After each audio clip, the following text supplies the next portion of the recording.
तोड़ लें।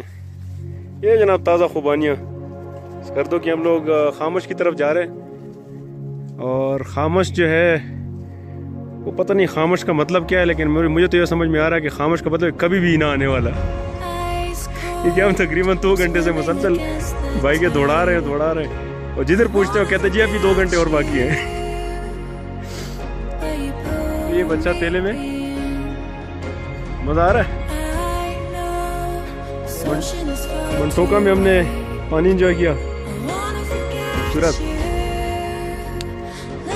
और अभी हम रास्ते पे ज़रा खुबानियाँ स्टॉक जमा कर रहे हैं और खामोश पे जाके इसको एंजॉय करेंगे। Welcome to all adventure lovers.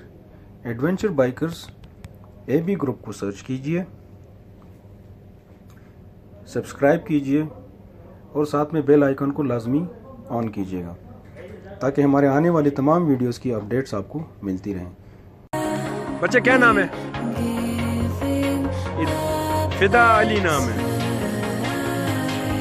कौन सी क्लास में हो?